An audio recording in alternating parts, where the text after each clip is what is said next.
नमस्कार बच्चों। आज 12th क्लास का जो इलेक्ट्रोस्टैटिक्स यूनिट है उसका हम थर्ड लेक्चर शुरू कर रहे हैं।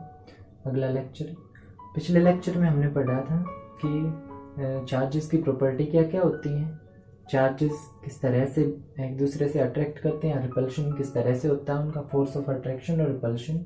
कूलम्ब्स लॉ पढ़ा था, कूलम्ब्स लॉ क्या होता है, और कूलम्ब्स लॉ पढ़ने के बाद हमने डाइलेक्ट्रिक कांस्टेंट या रिलेटिव परमिटिविटी पढ़ा था। Relative permittivity, the ratio of force in vacuum to force in medium होती है रिलेटिव परमिटिविटी। अब ये जो चार्जेस हैं उस चार्जेस को हम किस तरह से डिस्ट्रीब्यूट करते हैं फिर वो पढ़ेंगे। Distribution of charges, distribution.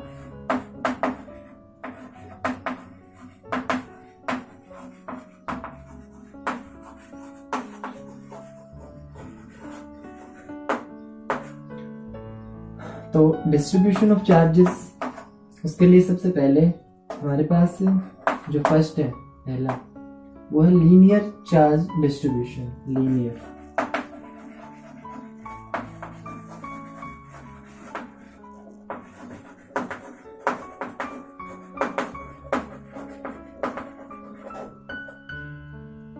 Linear charge distribution के अंदर क्या होता है कि हमारे पास एक लीनियरली वायर होती है या रोड होती है, कोई भी चीज हो सकती है, उसकी जिसकी लेंथ L है, जिसकी लेंथ L है, और उसके जो ऊपर जो चार्ज है नेट चार्ज वो है Q, टोटल चार्ज, और ये पॉजिटिवली चार्ज है।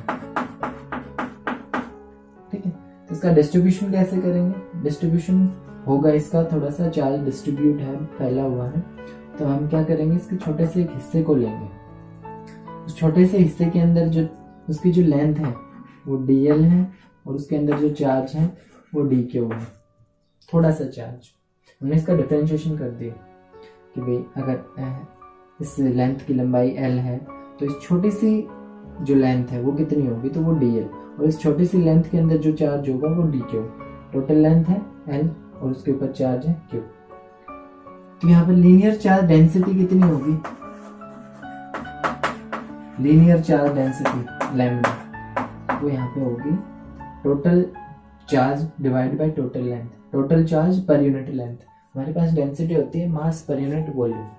वो वॉल्यूम के अंदर, उसके अंदर ये होता है कि इसके अंदर कितना चार्ज समाया हुआ है, इस तरह से। यहाँ पे है लीनियर चार्ज डेंसिटी, मतलब ये एक लंबाई है और लेंथ, इस लेंथ के ऊपर कितना चार्ज है, तो ये है लेंथ हमारे dl, और इसके ऊपर कितना चार्ज है dq। तो ये होगी टोटल जो डेंसिटी होगी लीनियर चार्ज डेंसिटी, वो dq बाय dl। और यहाँ से dq जो चार्ज है वो हमें कभी निकालना पड़ जाए तो आएगा lambda into dl।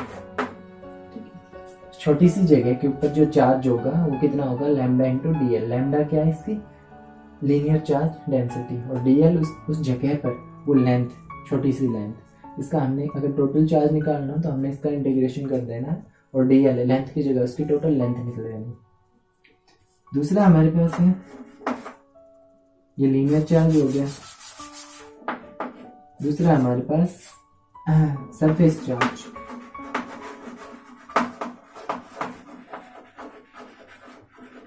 Surface charge distribution.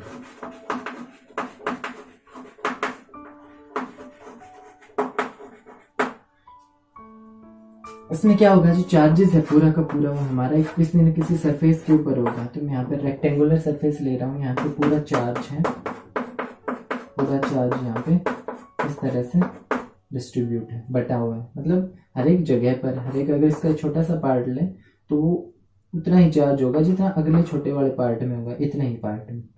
अगले जो इतना ही जो हमारा पार्ट होगा, इतना ही सरफेस जो होगा उसके अंदर भी इतना ही चार्ज मिलेगा। तो मान लो इसका जो सरफेस एरिया टोटल शीट का वो है S, और उसके ऊपर जो चार्ज है वो Q।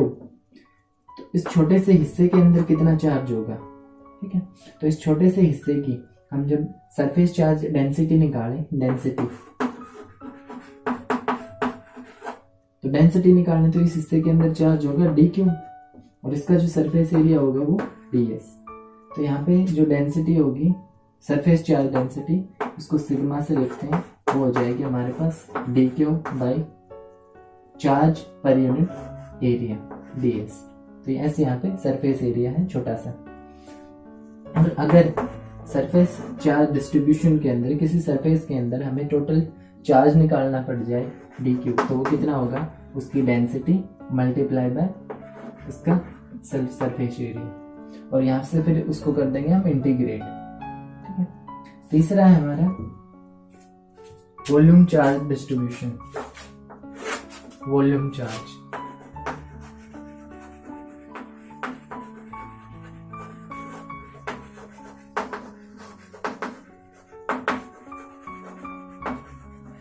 वॉल्यूम चार्ज डिस्ट्रीब्यूशन, इसके अंदर क्या होगा, हमारे पास क्लोज्ड कोई भी सरफेस होगा और उसके अंदर, उसके इनसाइड कोई चार्ज होंगे, तो चार्जेस की पूरी तरह से भरी हुई होगी, उसके अंदर चार्ज होंगे। जैसे एक फुटबॉल होती है हमारे पास, उस फुटबॉल के अंदर हम चार्ज डाल दें अंदर, तो वॉल्यूम चार्ज डिस्ट्रीब्यूशन। यहाँ पे जैसे फुटबॉल है, फुटबॉल के अंदर चार्जेस कितने होंगे, तो उस चार्जेस को निकालने के लिए हमें वॉल्यूम चार्ज डेंसिटी निकालनी पड़ेगी कि पर यूनिट वॉल्यूम के अंदर, थोड़ी सी वॉल्यूम के अंदर यहाँ पर कितने चार्जेस हैं। तो वॉल्यूम चार्ज डेंसिटी के लिए हम यूज करेंगे डेंसिटी, उसके लिए हम यूज करेंगे रो, वॉल्यूम चार्ज डेंसिटी। और यहाँ पे अगर इसका वॉल्यूम V है और इसके अंदर जो टोटल चार्ज है वो है Q, तो इस थोड़ी सी यूनिट वॉल्यूम के अंदर कितना होगा, मान लो ये यहाँ पर जो वॉल्यूम है वो है dV और यहाँ पे चार्ज है dQ। ठीक है। तो यहाँ पे जो डेंसिटी होगी, चार्ज डेंसिटी, वो होगी dQ by dV, charge per unit volume. और यहाँ पर अगर चार्ज निकालना हो कि कितना चार्ज है, तो dQ is equal to rho into dV। और नेट चार्ज निकालना हो तो यहाँ पे कर देंगे इसका इंटीग्रेशन। इंटीग्रेट करते समय dQ का हो जाएगा क्या, dV का हो जाएगा V, इस तरह से टोटल वॉल्यूम। ठीक है। यहाँ इंटीग्रेशन का मतलब हम समेशन भी कह सकते हैं। यहाँ पे थोड़ी सी जगह के अंदर dQ चार्ज है, फिर dQ, फिर dQ, फिर dQ, फिर dQ, पूरी जगह के अंदर dQ, हम इनको ऐड कर देते हैं, जोड़ देते हैं, तो हमारे पास क्या नेट चार्ज आ जाता है। ठीक है।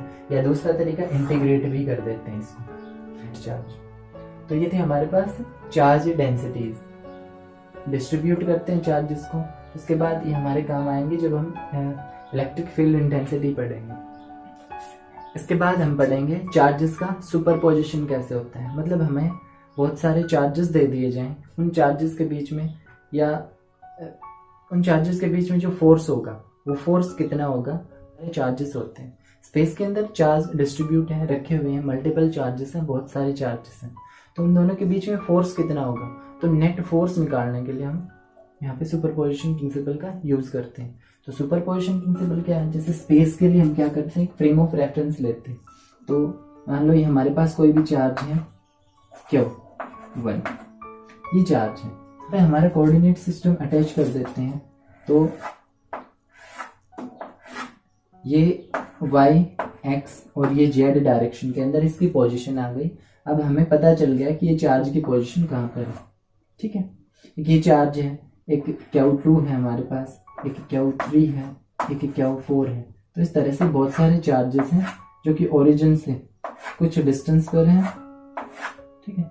इनके बीच में फोर्स कितना होगा, तो यहाँ से ये जो फोर्स लगा रहा है ये F1 मान लो, यहाँ से ये जो फोर्स लगा रहा है इसके ऊपर F2 मान लो, ये भी कुछ ना कुछ फोर्स लगाएगा इसके ऊपर F3, तो ये भी इसके ऊपर फोर्स लगाएगा। जितने भी चार्जेस हैं स्पेस के अंदर वो सारे एक दूसरे के ऊपर कुछ ना कुछ फोर्स लगाएंगे। ठीक है। क्योंकि चार्जेस हैं, चार्जेस के बीच में इलेक्ट्रोस्टैटिक फोर्स होता है, जो कि जो एक जैसे नेचर के चार्जेस हैं, जैसे लाइक चार्जेस हैं वो एक दूसरे को रिपेल करते हैं, जो अनलाइक चार्जेस हैं वो एक दूसरे को अट्रैक्ट करते हैं। एक क्वेश्चन अगर पूछा जाए कि हर कंडीशन में अट्रैक्ट करेंगे या हर कंडीशन में रिपल्शन होगा दो लाइक चार्जेस के बीच में, दो लाइक चार्जेस के बीच में हर कंडीशन या हर परिस्थिति में हम ये नहीं कहेंगे कि वो रिपल्शन होगा। कुछ ऐसी कंडीशंस भी आती हैं जब वो अट्रैक्शन होता है इन दोनों के बीच में। कब होगा अट्रैक्शन? अट्रैक्शन जब होगा जब एक चार्ज का मैग्नीट्यूड बहुत बड़ा है। ठीक है। एक चार्ज का पोटेंशियल, या हम कह सकते हैं कि चार्ज का मैग्नीट्यूड बहुत बड़ा है और ये एक पॉइंट चार्ज है, इसके मुकाबले इसका जो मैग्नीट्यूड है या इसका जो पोटेंशियल है वो ना के बराबर है। ना के बराबर, मतलब इसका कंपेयर करें तो इसका जो मैग्नीट्यूड है वो नेग्लिजिबल, तब हम कहेंगे कि इस कंडीशन के अंदर अट्रैक्शन होता है वहां पे, तो ये चार्ज इसको अट्रैक्ट कर लेगा, अपनी तरफ खींच लेगा, तो इस केस में रिपल्शन नहीं होगा। ठीक है, या हम नेगेटिव की बात कर सकते हैं, जब एक पॉइंट चार्ज हो बिल्कुल छोटा सा और दूसरा जो चार्ज है वो काफी बड़ा हो इसके मुकाबले, ये छोटा वाला चार्ज इस बड़े वाले चार्ज के मुकाबले नेग्लिजिबल हो, उस कंडीशन के अंदर यहाँ पे अट्रैक्शन होगा, ना कि रिपल्शन। हाँ, दो लाइक चार्जेस एक जैसे हैं, जैसे एक प्लस का एक माइनस का है, दोनों का जो प्रोडक्ट, दोनों का जो मैग्नीट्यूड है वो एक जैसा है, लगभग नियरली इक्वल है, तब उन दोनों के बीच में होगा पॉजिटिव और नेगेटिव के बीच में अट्रैक्शन, पॉजिटिव और पॉजिटिव के बीच में रिपल्शन, इस तरह से होंगे। तो सुपरपोजिशन प्रिंसिपल क्या कहता है, मैंने बताया था स्पेस के अंदर जितने चार्जेस रखे हुए हैं सारे एक दूसरे के ऊपर फोर्सेस लगाते हैं, तो इलेक्ट्रोस्टैटिक्स फोर्स होता है, और जो नेट फोर्स होगा यहाँ पे, नेट फोर्स वो होगा इन सभी चार्जेस के F1 plus F2 plus F3, इन सभी चार्जेस के वेक्टर सम के बराबर होगा।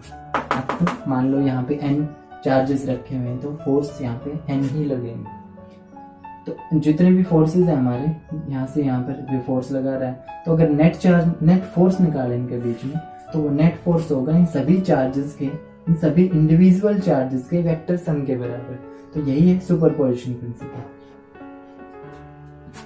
तो यह है superposition principle. When a number of point charge interacting in space, जब नंबर ऑफ पॉइंट चार्ज, बहुत सारे पॉइंट चार्जेस किसी स्पेस के अंदर इंटरेक्ट कर रहे हो, देन द टोटल फोर्स, तो यहाँ पे जो टोटल फोर्स किसी एक पॉइंट चार्ज पर, एक पर्टिकुलर चार्ज पे जो टोटल फोर्स लगेगा, टोटल फोर्स हम बता रहे हैं, तो वो बराबर होगा vector sum of forces exerted by individual charges, मतलब जितने भी फोर्सेस हैं उनके वेक्टर सम के बराबर। तो ये है net force is equal to, ये इसके नीचे लिख लो, net force is equal to F1 plus F2 plus F3, इनका वेक्टर सम कर दो, वेक्टर सम करते जाओ, और ये हमारे पास नेट फोर्स आ जाएगा। तो ये है सुपरपोजिशन प्रिंसिपल, इसको लिखो। तो हमने चार्ज डिस्ट्रीब्यूशन पढ़ा कि चार्ज को डिस्ट्रीब्यूट कैसे करते हैं, लीनियर चार्ज डिस्ट्रीब्यूशन पढ़ा, सरफेस चार्ज डिस्ट्रीब्यूशन पढ़ा, वॉल्यूम चार्ज डिस्ट्रीब्यूशन पढ़ा। अब हमारे पास मान लो ये आ जाए कि ये हमारे पास लीनियर चार्ज डिस्ट्रीब्यूट हो रहा है, यहाँ पे टोटल फोर्स कितना लगेगा, अगर हम एक पॉइंट चार्ज लें इसको टेस्ट करने के लिए, हम पॉइंट चार्ज लेंगे पॉजिटिव, हमेशा पॉजिटिव चार्ज लेंगे उसको टेस्ट करने के लिए, ठीक है, किसके ऊपर चार्ज है या नहीं है। तो ये हमारे पास एक लेंथ, मान लो इसकी लेंथ जो है तो L है, ठीक है, और इसके ऊपर नेट चार्ज जो है वो है Q। तो ये हम पढ़ चुके हैं, इसकी डेंसिटी जो होगी, लीनियर चार्ज डेंसिटी लैम्डा, वो होगी dQ बाई dL। और यहाँ अगर ये देखें कि चार्ज निकालें किसी एक जगह पर, यहाँ पर मान लो इस हिस्से पे के ऊपर हमने चार्ज निकालना, तो dQ is equal to lambda into dL। अब हमने टेस्ट करना है कि इस इन दोनों के बीच, इस यहाँ पर फोर्स कितना लग रहा है। एक पॉइंट चार्ज हमने यहाँ पर रख दिया Q0, एक पॉइंट चार्ज है यहाँ पे रख दिया, इन दोनों के बीच की डिस्टेंस मान लो R है, तो इन दोनों के बीच में फोर्स कितना लगेगा, तो हमने ये फोर्स निकालना है। तो वही कूलम्ब्स लॉ है हमारे पास, कूलम्ब्स लॉ लेंगे और F इज इक्वल टू हमारे पास होता है F is equal to net force K Q1 Q2 upon R square. यहाँ पे K हो गया Coulomb's constant, Q1 Q2, F is equal to upon R square, और यहाँ पे Q0 dQ जो है वो यहाँ linear charge distribution, linearly charge distribute हो रहा है यहाँ पे, तो dQ की जगह पे हम लिखेंगे लैम्डा इंटू dL, अगर लीनियर चार्ज डेंसिटी दे रखी हो तो ये हो जाएगा K Q0 इंटू लैम्डा और dL divide by R square, ठीक है, ये हो जाएगा। और K की जगह हम लिखेंगे 1/4 एप्सिलॉन नॉट इंटू Q0 लैम्डा dL बाय R स्क्वायर। अगर इस तरह से चार्ज डेंसिटी दे रखी हो, एक टेस्ट चार्ज या पॉइंट चार्ज दे रखा हो और ये डिस्टेंस दे रखी हो दोनों के बीच में, तो फोर्स इस तरह से निकलेगा अगर चार्ज लीनियरली डिस्ट्रीब्यूट है।